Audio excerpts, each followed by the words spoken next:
शिवसेना कार्यकर्ताओं की नाराजगी बढ़ने लगी है और एकनाथ शिंदे के खिलाफ जो गुस्सा दबा हुआ था वो सामने आने लगा है। कार्यकर्ता सड़कों पर उतरने लगे हैं तो पार्टी के नेताओं की भी जुबान सख्त होने लगी है। 4 दिनों तक गुहार और मनुहार करने के बाद बागियों को चेतावनी दी जा रही है। शिवसेना ने तय कर लिया है कि याचना नहीं, अब रण होगा। देखिए, हमारे पास अब 55 विधायक विधानसभा में है।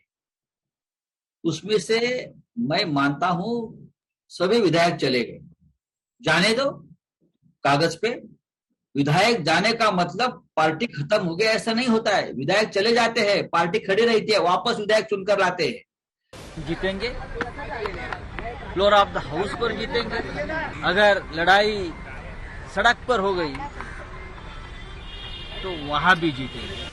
एक तरफ गुवाहाटी में एकनाथ शिंदे कैंप की ताकत लगातार बढ़ रही है। महाराष्ट्र की सियासत में बड़े उलटफेर का इरादा लेकर मुंबई से विधायकों के पहुंचने का सिलसिला जारी है, तो दूसरी तरफ मुंबई में उद्धव ठाकरे अपनी बची कुची ताकत का आकलन करने में जुटे हैं।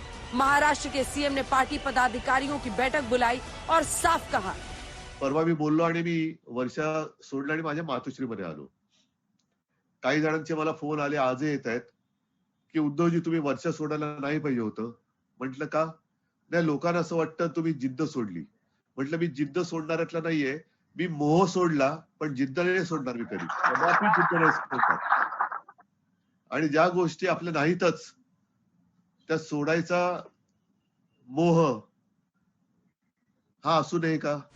उद्धव के साथ साथ आदित्य ठाकरे ने भी मोर्चा संभाल रखा है। युवा सेना की बैठक में आदित्य के जुबान भी सख्त थे। उन्होंने कहा, इथे लोक मुख्यमंत्र्यांचं स्वागत करते। इससे पहले भी कुछ लोगों ने शिवसेना को धोखा दिया, ज्यादा बोली लगी तो उन्होंने हमें छोड़ दिया। हम सत्ता के लालची नहीं है, सत्ता आती जाती रहती है। महाराष्ट्र में सियासी घमासान के बीच कानूनी लड़ाई भी शुरू हो गई है। शिवसेना ने 16 बागी विधायकों पर कार्रवाई के लिए डिप्टी स्पीकर को चिट्ठी लिखी है। वहीं डिप्टी स्पीकर ने एकनाथ शिंदे की जगह अजय चौधरी को विधायक दल का नेता और सुनील प्रभु को चीफ विप बनाने की मांग को मंजूर कर लिया है। उनको यहाँ आना पड़ेगा, हमारे सामने आना पड़ेगा। शिवसेना के विधायक है तो हम तो उनका इंतजार कर रहे हैं कि भाई आइए, तो यहाँ वहां दर दर की ठोकरें खाकर मत घूमिए। महाराष्ट्र आपका है। क्या जरूरत है सब करने की?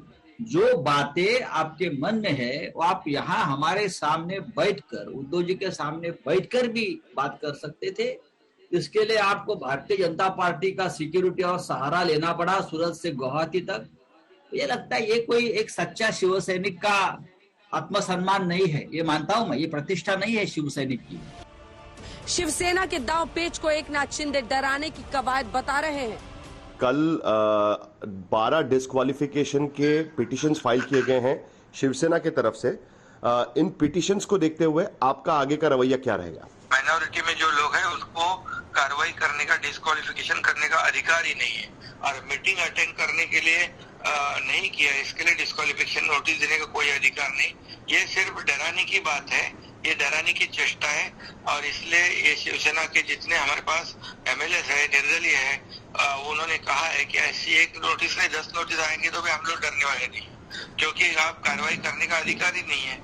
महाराष्ट्र के सियासी उठापटक को लेकर शिवसेना ने बीजेपी के खिलाफ भी मोर्चा खोल दिया है।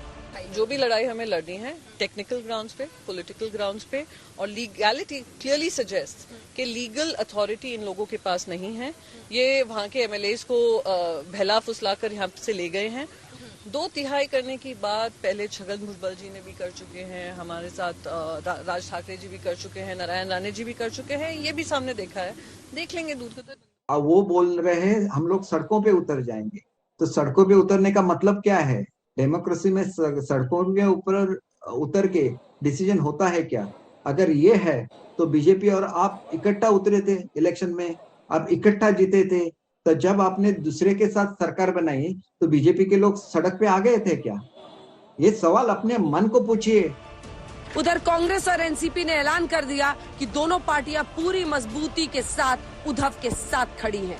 हमारे चीफ मिनिस्टर उद्धव ठाकरे जी के पीछे राष्ट्रवादी कांग्रेस पार्टी के सब विधायकों ने उनको सपोर्ट देने का, और आज हम चीफ मिनिस्टर साहब को, क्योंकि बीच में उनको कोरोना हुआ था, इसीलिए उनको हमने वहाँ मिलने के लिए गए नहीं, हम गए नहीं थे, लेकिन आज 6:30 बजे पवार साहब, प्रफुल्ल भाई, मैं और जयंत पाटिल उनको मिलने के लिए जा रहे हैं, बात करने के लिए। उनका क्या कहना है, उनका आगे की लाइन ऑफ एक्शन क्या होनी चाहिए। इस बीच एकनाथ शिंदे के गुवाहाटी से मुंबई निकलने की भी खबरें आई, लेकिन कुछ घंटे बाद ही वो होटल लौट आए। आज तक ब्यूरो।